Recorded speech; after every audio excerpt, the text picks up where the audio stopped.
Welcome to Age of the Obsolete, the weekly podcast that examines the intersection of technology, democracy, and the future of work. I'm your host, John Rovito.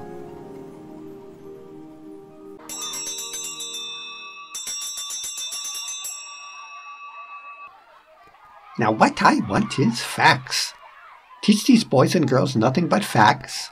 Facts alone are what is wanted in life.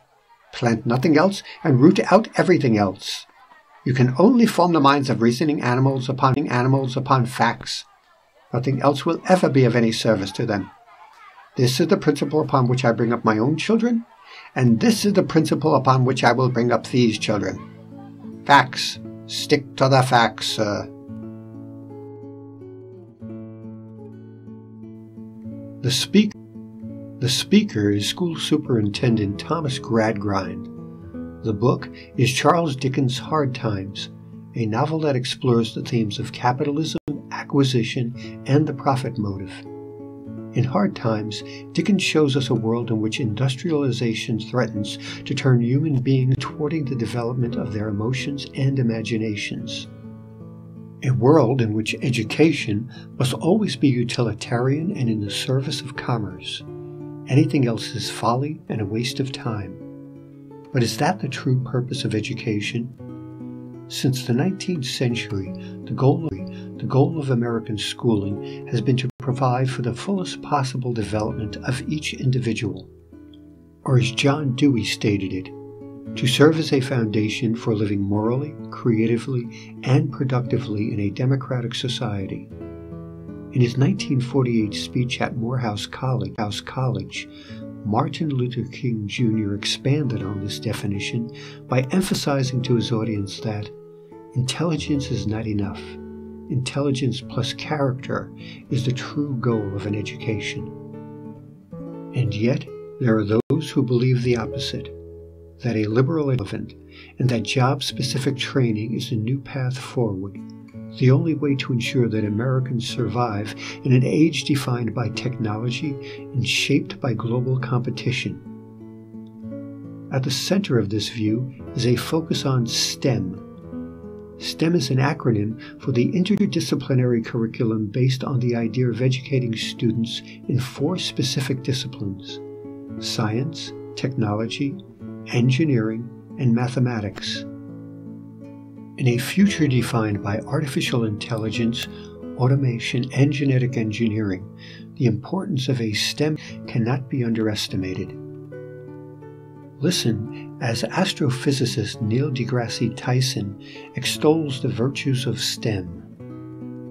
Innovations and creativity in science, engineering, technology, and math will be the drivers of tomorrow's economy. And if you are not a participant on that frontier, you will trail behind it and possibly get left behind entirely. Most American kids opt out of the harder math and science classes, as you know. So I think most people opt out of hard things. Whether or not you ever again use the math that you learned in school, the act of having established a wiring in your brain that didn't exist before.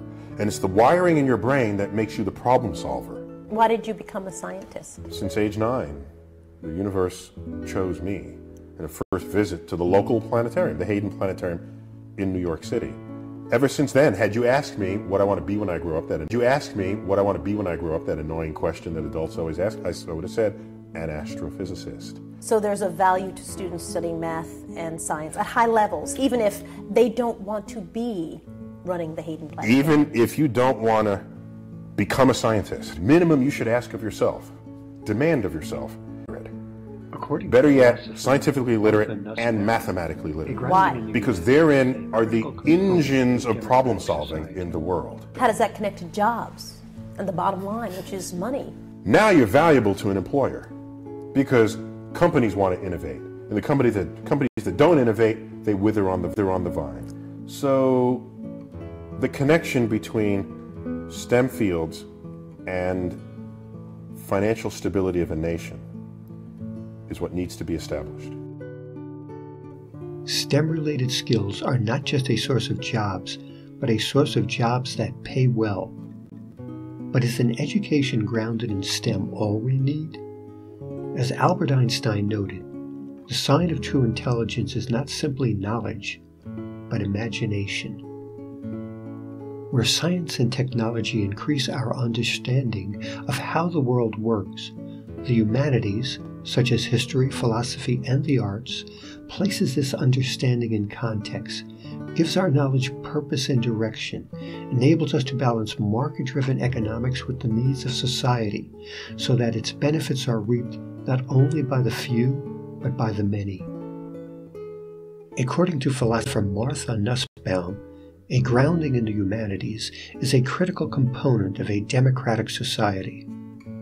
Democracy requires a certain kind of self-examination, a certain kind of critical ability. Socrates in ancient Athens, which was the world's first democracy, noticed that people were making decisions very hastily.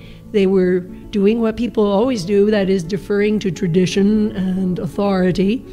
And he wanted them to stop and analyze what they were saying and really ask, what do I stand for? What is my view? And to do that, you have to learn skills of argumentation, and you really have to lead the examined life, as Socrates said. And for all of that, you need philosophy. Now then, I think the humanities supply yet other ingredients for successful democracy. They supply a knowledge of world history, which we badly need if we're going to come to grips with the problems that affect the world today. They supply a knowledge of the major world religions, which help us avoid narrow stereotyping of other religions that we are not familiar with. And then finally, and I think in a way the most important of all, they cultivate our imagination so that we are not obtuse toward other people, so that we can see the world and think how it looks through the eyes of someone who's different from ourselves. When surveyed, a majority of business leaders stated that they would rather hire smart, passionate people, even if they don't have the exact skills their companies need at a particular point in time. Another study on employment found that for workers to avoid the automation of their jobs, they will have to acquire creative and social skills, both of which are hallmarks of the humanities.